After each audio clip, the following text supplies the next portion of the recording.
Hi, sutmai! My name's Lindsay and I'm from the UK. I speak English because I'm pretty much from England, but did you know that is not the only language spoken on the British Isles?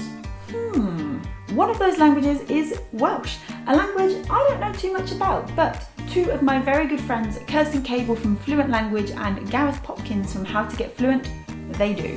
So I asked them to help me with 9 reasons to learn Welsh. Are you ready? Let's go! Reason number 1. Maybe you are one of the almost 3 million people living in Wales. Maybe you are already Welsh. In which case, what better way to get in touch with your heritage and reconnect with your roots? But there's also a rather sizable portion of Welsh people living in the USA, Canada, and even Argentina. Sí, Argentina! Way back in the late 1800s, Professor Michael D. Jones decided that Patagonia was the perfect spot for a Welsh settlement, far from the influence of English, so often responsible for the loss of identity of other Welsh communities living abroad. The settlement exists to this day, and I'll pop a link in the description below to a really interesting video about the people that live there. Reason number 2. Even if you're British and not Welsh, but from somewhere else in this crazy country, then who knows, you may have a Welsh connection. Why? Well, Old Welsh was spoken across the island of Britain as far north as Glasgow. I can't believe it! Speaking of going back far enough, did you know that Welsh literature, as well as Welsh identity, goes as far back as the 5th century? Literature and this pride for Welsh literature is celebrated annually at the Eisteddfod. I hope I said that right. This is a literary festival held every year in Wales since 1861. Wow. Reason number 3. Are you after a real cause to learn a language?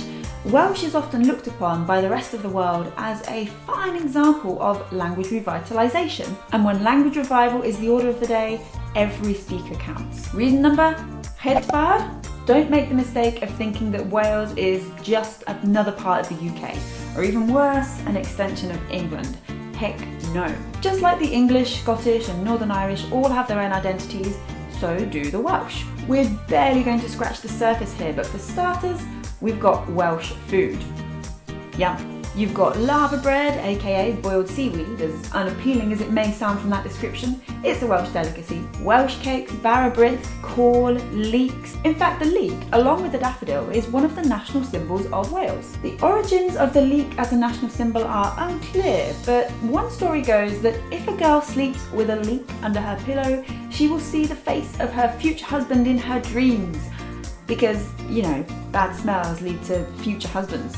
That's how life works, okay? And we haven't even touched upon the sport. As an English person, this should really pain me to say it, but the Welsh are pretty good when it comes to sport, especially rugby. In fact, rugby is often considered the national sport of Wales. Reason number 5. My ride. Couldn't resist.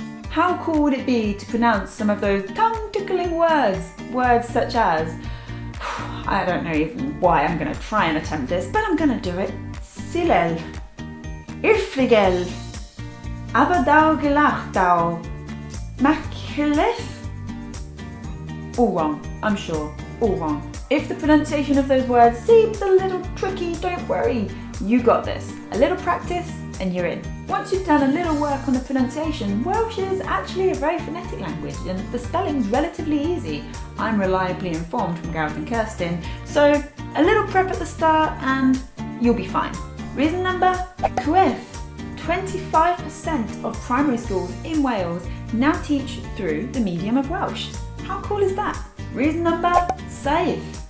For all you language dabblers out there who just love to get your hand dirty with a crazy thing in a new language that you've never come across before, prepare yourself for mutation. But it's not as scary as it sounds. So if you love learning new languages that have something a little quirky and different, then here you go. Hello Welsh. Sutmai. Reason number 8. But mutations don't just happen in Welsh.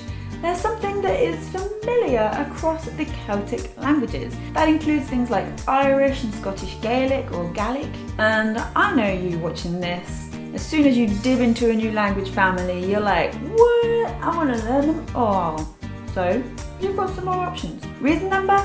Now. Because everyone needs a party trick. And I think I just got mine. Lan 5. Put gwyn gil go get a thrill ar y chwaer yw ffilio go go go. I'm here all week. A huge diolch to Kirsten and Gareth for helping me with this video. And thanks for letting me try that word. And as always, don't forget to subscribe for regular language learning videos. I will see you very soon. Thank you. Bye. Chwilffair.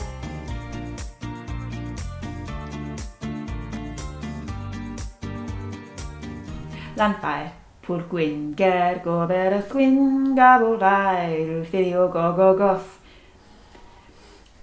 Yeah, not my party trick, but it can be yours. Do it better than me.